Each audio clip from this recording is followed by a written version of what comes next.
I'm Corbett Wall with DVAuction, here with your feeder flash for Monday, March the 25th, brought to you in part by Macrocin by Bimeda. Macrocin is a bold, straight-shooting telithromycin injection, or generic Draxin, that does what it's supposed to do for you, for your cattle, and mainly for your bottom line. For more information, go to macrocin.com. Also, Joplin Regional Stockyards, they're going to sleep in a little bit around Joplin there. The boys aren't going to start sorting until 4:30 in the morning, and they'll start the sale at 6 a.m. But more moderate run for them. We're running short on cattle, guys. They probably underestimated the run like they have been. They're just cattle coming out of the woodwork from everywhere. This market is pulling them. And so they could have a few more than that. But if you're interested in Joplin, check out what's going on there. Go on to DVAuction.com. Watch the sales. Might be a place where you'd like to buy some cattle. Might be a place where you'd like to market some cattle. But check them out at DVAuction.com. Record breaker. So you might have thought last week, come out to be a bearish type thing. But no, we set an all-time new fat cattle market live FOB price last week, and the way we judge that is on the weighted average in the 5-area feeding region. It looks like it's going to be right around 189.50 live price FOB in your 5-area feeding region, which the previous record was 188.75. So we'll see after we get everything rounded up. The final tally will be out Monday, and I'll give it to you on the next feeder flash. But we definitely blew by the old record, set an all-time record high. And you might note, we've seen the Packers have been struggling a little bit getting their box beef cutout values any higher, and we're not mentioning any all-time record highs for the box beef or dressed beef prices of any kind. Well, no, remember COVID and all the gouging that was going on by your packers, and cattle people did not get to take advantage of any of those record high prices that they were getting for dressed beef back in COVID, and it was all due to the gouging. And we saw your packers profiting over $2,500 per carcass back in those days. So we're likely not to see any all-time record highs for dressed beef. That party was going on for COVID while everybody else was hiding under the bed with their mask on. But we did see extreme high prices, and I think we've probably seen all-time record prices in all classes of cattle, and it might be in your jurisdiction or here and there, but here it's awfully high. One thing that scares me a little bit about these record high prices is we're seeing a lot of complete dispersals from some of these older producers, and we know that our producers as a whole have got some age on them. Most of them are over 65, and a lot of them over 70. But it makes sense, with all classes selling at all-time record highs, for somebody to just sell out, and maybe they can pay off all their bills that they've got charged against the cattle. But we sure wish there would be a young producer come in behind them, as we just don't have that many young producers. Most of them can't get the financing. A lot of them don't want to do that much work. They don't want to tie up that much money for a small margin most years. But we hate to see fewer players. So we're hoping that we see some new blood come in. But your board was down pretty hard on Friday, not on your spot months, but on your out front months, especially feeder cattle, down hard. And I'm not sure that somebody peeked at the cattle on feed report, or maybe they just had it guessed. But I thought it was going to be bearish. It was bearish, and it was mostly your placement figures for February. I told you guys I thought that they should be 115, and they come in around 110. And everybody thought it was bearish. Well, if anybody was paying attention, we didn't move hardly any cattle in January due to storms and extreme cold weather and things like that. Auctions were very quiet, and then February we saw many big sales like Joplin Regional Stockyards post all-time high receipts, and there was big receipts on all sales. Even your small local sale barns were having big receipts. Of course, they tend to, but the market was bringing those cattle out of the bushes, and so we saw a big movement of cattle.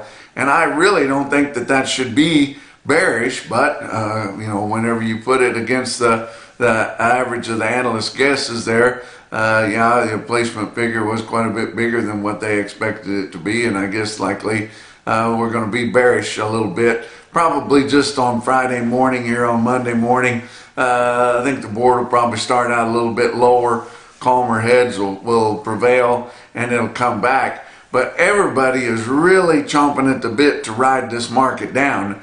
Those that aren't paying attention to the fundamentals.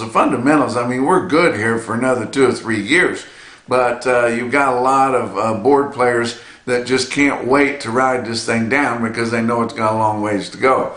But you look at the cattle on feed report, your inventories for March the 1st came in at 101.3.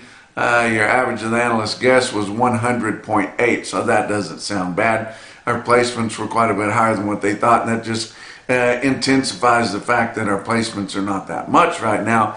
But placements in February come in at 109.7 compared to the guess of 106.3.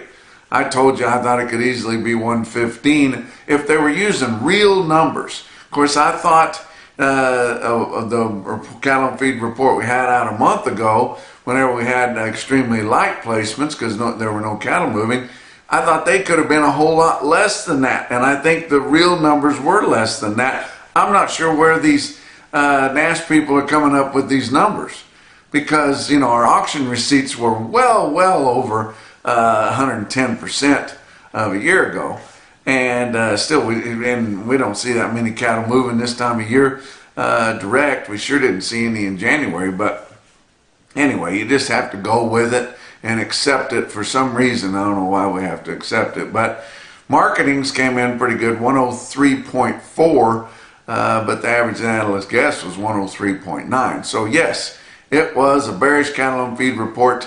We'll see how bad here on Monday. Last week we saw that the Senate voted down having imports from Paraguay, and we noted that the vote was like 70 to vote it down. 25 were against the vote.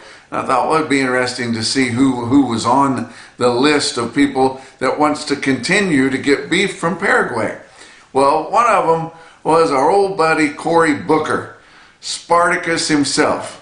He likes the Paraguayan beef, apparently.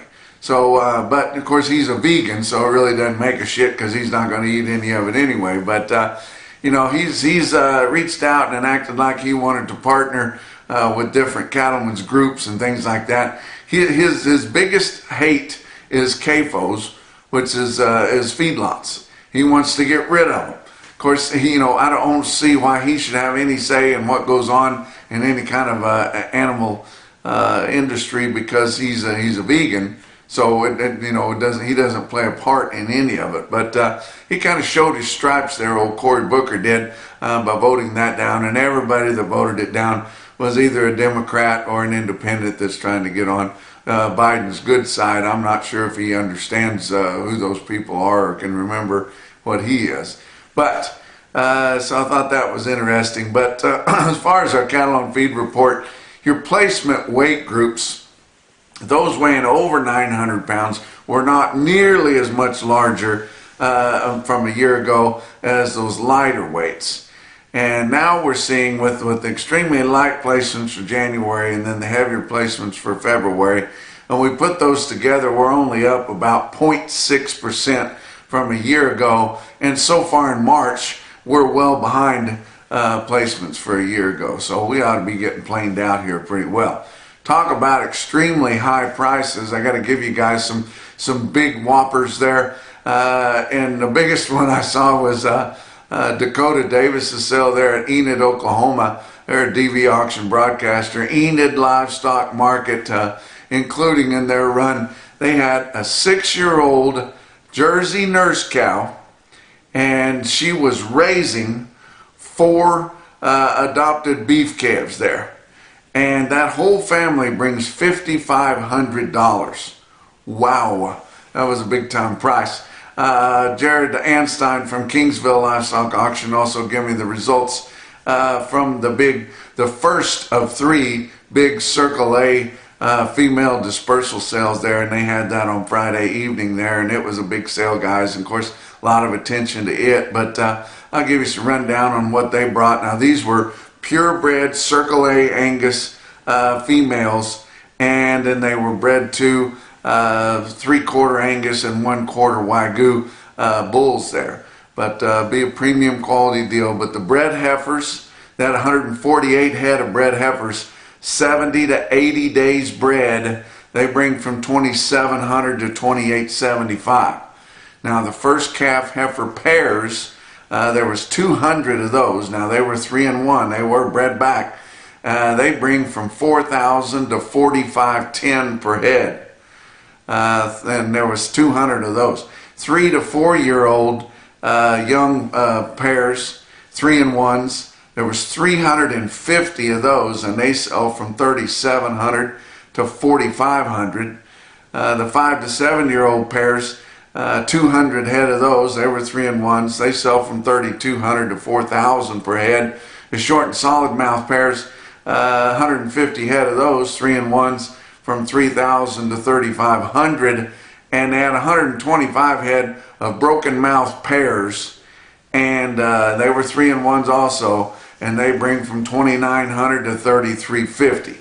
So a big sale. Be 2 more big specials dispersing that Circle A deal there at Kingsville, and you can get that on DVAuction.com. Let's talk about your board for last week. April live cattle futures. Monday was up 132, Tuesday was down 52, Wednesday was down 1/4, Thursday was up 57 cents, and Friday down 87 for April live cattle, and it ended up ending the week up 25 cents at 187.50.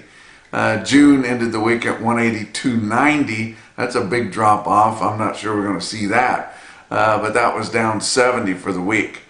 March feeder cattle, Monday was up 192, Tuesday down 52 cents, Wednesday down 42 cents, Thursday up 62 cents, and then Friday down 92 cents, with March feeder cattle ending the week 68 cents higher at 249.95. April was down 62 cents for the week at 251.50. Your May corn ended the week at 439 1/4. That was up 2.5 cents a bushel for the week. Beans for May 11.92 1/2, down 5 3/4 cents for the week. And Kansas City hard red winter wheat for May ended the week at 5.90 1/2, up 24 1/4 cents a bushel. Talk about your fat cattle trade. Like I said, it was a record breaker there, guys. Through Thursday of last week, they sold 75,900 head negotiated in your 5-area feeding region. That's not bad. That's pretty decent movement for this day and time. Live sales of fat steers and heifers in your 5 areas sold from 186 to 193. That was $3 to $5 higher. Your weighted average up through Thursday, like I said earlier, was 189.52. That was $1.70 higher than the previous week there. But we'll see what happens. We'll see what happens, how that changes. It's going to be somewhere around 189.50. They traded a few cattle on Friday, but it wasn't enough to really move that weighted average, because it's, of course, weighted to how many were sold that way. Your dress sales ranged from $298 to $310, $4 to $9 higher dressed, with your dress steer weighted average at $301.99. That was up $358 compared to the end of last week's weighted average there. Friday, we had a few more sales. Iowa sold 2,200. They sold 31,000 for the week. Live sales on Friday in Iowa, 188 to 191, and some $3 dress trade. Nebraska sold 1,100 on Friday early, 27,700 for the week. Live price in Nebraska, 189 on Friday. Dress price, 305 to 306. Kansas did not have any sales on Friday to report. They sold 12,700 for the week. Texas did not have any sales on Friday. They sold about 8,000 for the week. And the top price in Texas negotiated was achieved through the Fed Cattle Exchange online marketing platform, and they got 188 and a quarter. That was as high as they got anywhere in Texas there, and that happened on Thursday. Talk about box beef cutout values. They were higher for the week. Choice cuts, your weighted average price for all of last week's choice trade, $312.89. That was up $2.50. Ending the week, your choice cuts were about $2 off of that, just under $311 there. Your weighted average on all of last week's select trade, $302.83. That was up $211, and their late Friday trade was down about $1.50 from there, about $301.50. That choice select spread is just a few pennies over $10. There was 590 loads of cuts, grinds, and trimmings. Your slaughter for last week, 598,000. I mean, yeah, that's bad, but we're not getting those 570s that everybody was projecting that we were going to get. And believe me, your packers would like to turn those chain speeds down a little bit more, try to get a little bit more dressed beef demand, stop having to pay higher prices for those fat cattle. But they've absolutely got needs to fill, and they have to have those cattle. We had another 14,000 on Saturday, and whenever you weren't counting on anything, that's not too bad, guys. But 598,000 for the week last week was just 3,000 less than the previous week, 30,000 less than the same week before.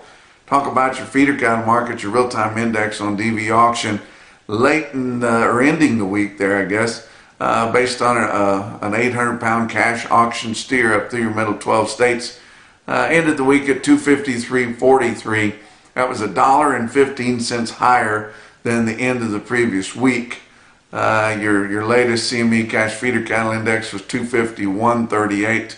Cash feeders in your sales last week, your feeder weights going right into the feedlot just trended steady to $3 higher, and there was notably some pressure on those weights over 900 pounds, the bigger feeding cattle. But stockers and calves, and some of those stockers weighing well into the 7s, they were selling from $5 to $15 higher.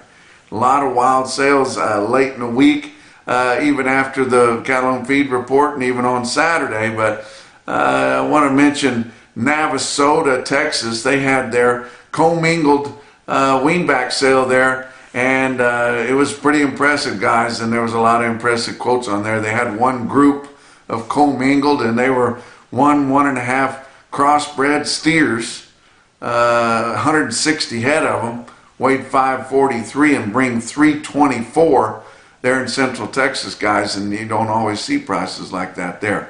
Your NationalBeefWire stick-out sale of the day was Santa Teresa Livestock Auction in Santa Teresa, New Mexico. The sale right there on the border, Mexican border, where they cross the Mexican cattle coming in. There was about 1,800 head of them. It was Tato's Angus Influence Special, and had a good run there. In fact, they didn't end up getting the steers sold until kind of late in the afternoon, well past your cattle and feed report, and kind of on into the evening there. But you look at this automated market report through Cattle Market Central, and you see what those Mexican cattle brought coming over here. 417 head of the 3-weight steers averaged 364 with a weighted average price of 347.76. 266 head of 4-weight steers averaged 452 at 323.58. 318 head of 5-weight steers averaged 531 pounds with a weighted average price of 312.39. Look at your heifers there at Santa Teresa, New Mexico. 209 head of your 3-weight heifers, 370 pounds on the average. Average price $294.28. 146 head of 4-weight heifers, 465 pound average, $276.98 weighted average price. And there was 197 head of 5-weight Mexican heifers coming over, 536 pounds on your weighted average price $263.87. Now those prices might impress you. You might think are way too high for Mexican cattle because you're worried about the discount. Mostly no discount whenever you sell those fats, but you got to have a sweetheart deal, which all your big corporates do. But you might think it's awfully good, and so they're just giving you the information there. Tell you what, Tato Medina Wallace is doing a hell of a job there with Santa Teresa livestock. And it's not more cattle coming across. Cattle have always been coming across, just more of them going through the auction than just through the brokers. Let's talk about another special sale that they had on Saturday, actually. And it was Bluegrass Stockyards in Campbellsville, Kentucky. It was a Holstein special.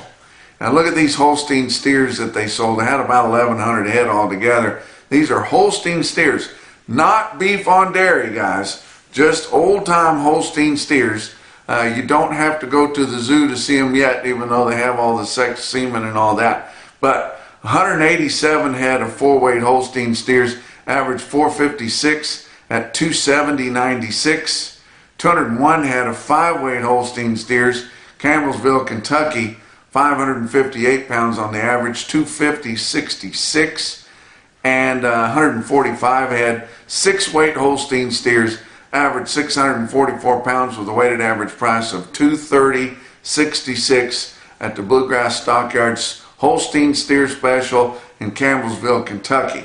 How about some more individual quotes? How about another Texas sale? We never hear much about Texas.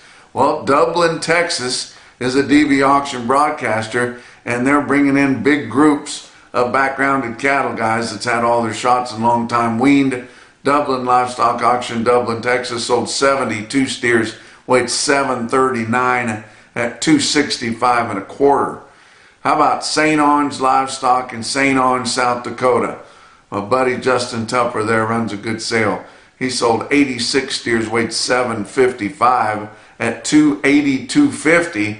But the most impressive quote that I saw anywhere late last week or over the weekend was another DVAuction broadcaster, Burwell Livestock Market in Burwell, Nebraska. It was our Macrocin No BS top quote for the day. They sell 101 steers, weighed 811 at 250.650. And that's your feeder flash for Monday.